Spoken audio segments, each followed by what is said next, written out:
और chapter third, संख्याओं की दुनिया, संख्याओं की दुनिया।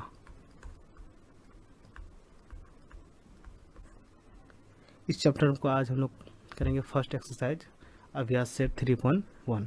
तो चलिए शुरुआत करते हैं वीडियो को। हमने हिंदी मीडियम चूज़ किया है क्योंकि बहुत सारे हिंदी मीडियम बच्चे हैं इंडिया में, तो इंग्लिश मीडियम में पढ़ाने वाले बहुत सारे टीचर हैं, तो मैंने सोचा कि मैं हिंदी मीडियम के बच्चों को मैं पढ़ाऊँ।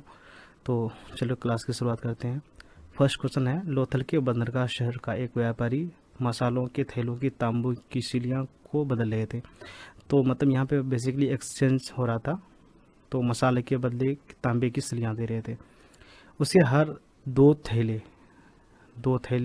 मसाले के बदले 15 सिल्लियाँ मिलती थी। मीन्स अगर 2 थैले दे रहे हैं तो 15 सिल्लियाँ मिल रहा है।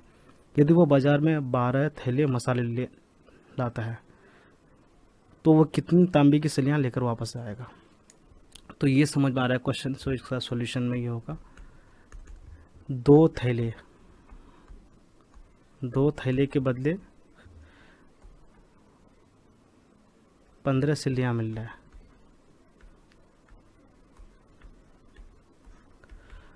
दो थैले अगर मसाले दे रहे हैं तो 15 सिल्लियाँ मिल रहे हैं। तो बोल रहा है कि ये वो 12 थैली लेके गया था, तो 12 थैले के बदले सिल्लियाँ।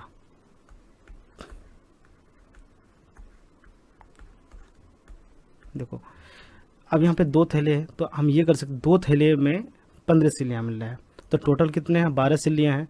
इसका मतलब 2 का ग्रुप में अगर 2 जोड़े, अगर सोच सकते हो कि 2 जोड़े थैले के बदले 15 सिल्लियाँ मान रहा है, तो 12 है हमारे पास, तो हम 12 डिवाइडेड बाई 2 कर देंगे।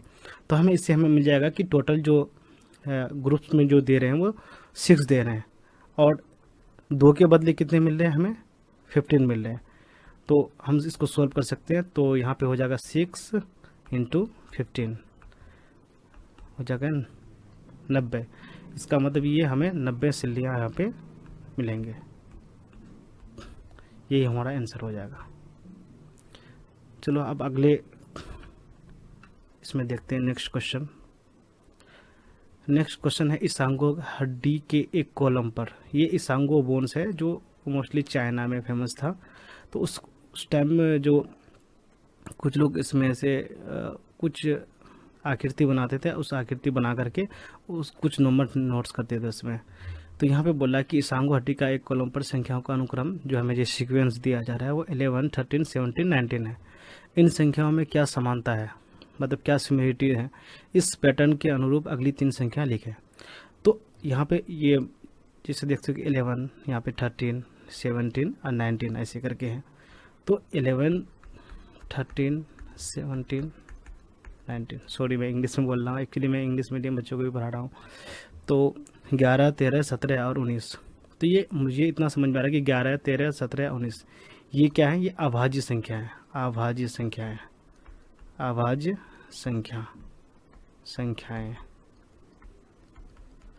ये सारे क्या है, अभाज्य संख्या है। मतलब जो जिसका अगर फैक्टर करें तो 1 होगा, या फिर नंबर, वो नंबर ही होगा, वो संख्या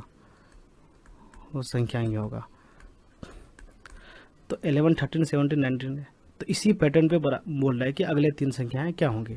तो यहाँ पे लिखना है, इस पैटर्न के अनुरूप अगली 3 संख्याएं। तो अगली 3 संख्याएं क्या हो जाएंगी, अगली 3 संख्याएं हमारे हो जाएंगी। सबसे पहले शुरुआत करेंगे 23, क्योंकि 19 के बाद जो है वो 23 एक ऐसा नंबर है जो अभाज्य है। 23 के बाद हो जाएगा 29, 29 के बाद हो जाएगा 39। तो ये 3 नंबर जो है जो इस पैटर्न के अनुरूप अगली 3 संख्याएं होंगी। और ये संख्याएं क्या होंगी, ये सारे अभाज्य संख्या हैं। नेक्स्ट क्वेश्चन,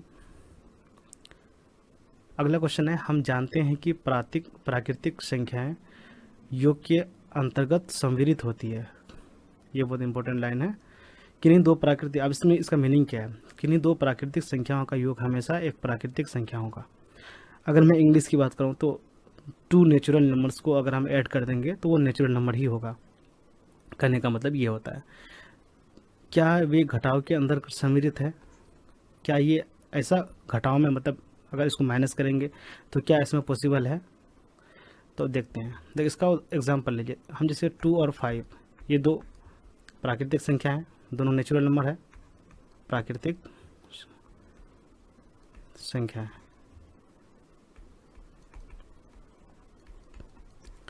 2 और 5 है। सबसे पहले हम 2 माइनस 5 करते हैं। 2 को 5 से घटा कर देते हैं। 2 को 5 से घटाएंगे तो हमें क्या मिलेगा? क्योंकि हम यहाँ पे जो माइनस वाला ज़्यादा है तो ये आंसर जो होगा ये -3 होगा। अब इसका उल्टा करते हैं, 5 माइनस 2। तो 5 को 2 से घटाएंगे, तो 5 को 2 से घटाएंगे तो हमें मिलेगा 3। तो यहाँ पे क्या डिफरेंस आ रहा है? ये जो 3 है ये नेचुरल नंबर है, मीन्स प्राकृतिक संख्या है, प्राकृत संख्या है। लेकिन -3 जो है ये प्राकृतिक संख्या नहीं है, ये पूर्णांक है। ये पूर्णांक है जिसको हम लोग इंटीजर्स बोलते हैं। तो -3 पॉसिबल ही नहीं, क्योंकि प्राकृतिक संख्या काउंटिंग नंबर्स होता है, मतलब जो गिनती वाले संख्या होते हैं जो 1 से शुरू होता है, जिससे 1 2 3 4 5 ऐसे करके शुरू होता है। तो अगर हम यहाँ पे जानते हैं कि अगर इसको सम करेंगे, मीन्स अगर कोई सा भी प्राकृतिक संख्या को हम जोड़ देंगे तो वो प्राकृतिक संख्याएं होंगी, ये बात बिल्कुल सही है। लेकिन जब घटाव के अंतर्गत करते हैं तो ये पॉसिबल हो भी सकता है और नहीं भी हो सकता है। जैसे यहाँ पे पॉसिबल हो रहा है, 5 में 2 को घटा दिए 3 हो रहा है, मतलब 3 हो रहा है। लेकिन उसी को उल्टा कर दें कि 2 माइनस 5 कर दिए तो -3, और ये -3 प्राकृतिक संख्या नहीं है, पूर्णांक संख्या है। इसका मतलब ये हो गया कि घटाव के अंतर्गत ये सम्मिलित नहीं होता है। मतलब यहाँ लिखेंगे प्राकृतिक संख्या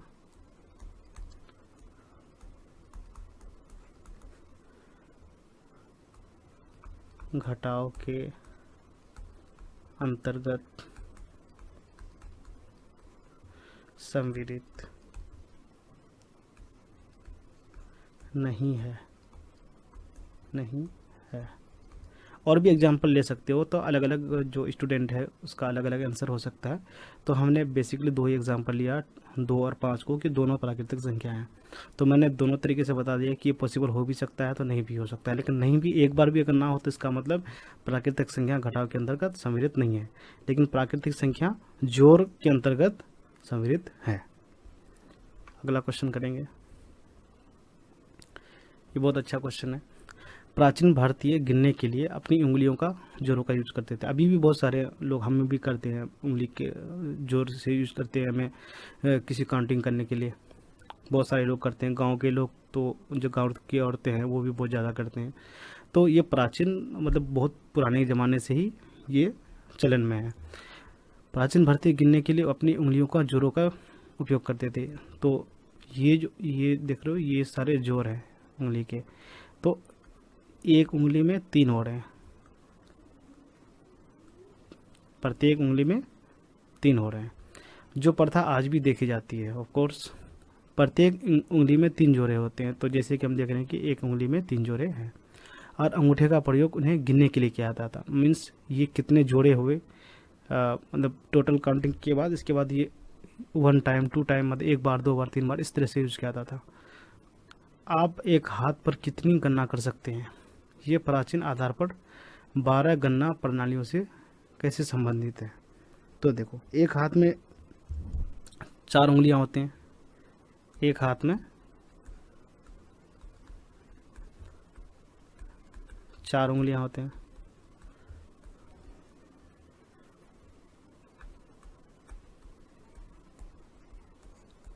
अब ये उंगली नहीं है, इसको आप, ये अंगूठा है, तो आप इसको उंगली में काउंट नहीं कर सकते हैं। तो अब एक हाथ में है तो 4 उंगलियां हैं, तो 4 टोटल कितने हो जाएंगे जोर? तो कुल हो जाएगा 4 इंटू 3, तो हो जाएगा 12, मतलब 12 जोड़ बनेंगे एक हाथ की उंगलियों से, 12 जोड़ बनेंगे। तो इसका उपयोग हम लोग गिनने के लिए करते हैं। अब ये बोल रहा है कि ये प्राचीन आधार 12 गणना प्रक्रिया कैसे संबंधित है। तो ये प्राचीन लिख सकते हैं यहाँ पे, ये प्राचीन जिसको हम लोग बोलते हैं आधार 12, आधार 12 गणना प्रणाली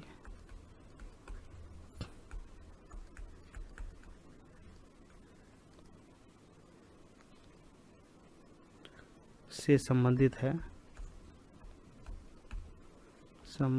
है, जहाँ लोग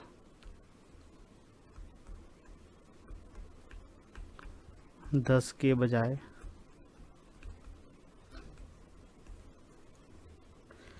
12 को एक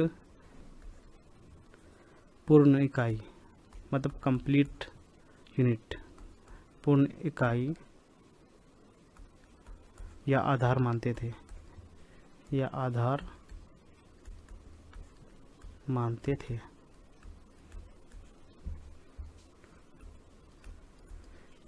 आई होप कि ये सेशन अच्छा लगा होगा। कि अब हम लोग अगला एक्सरसाइज करेंगे, सेट 3.2। तो बने रहे वीडियो में, अगला वीडियो बहुत जल्द आ जाएगा। तब तक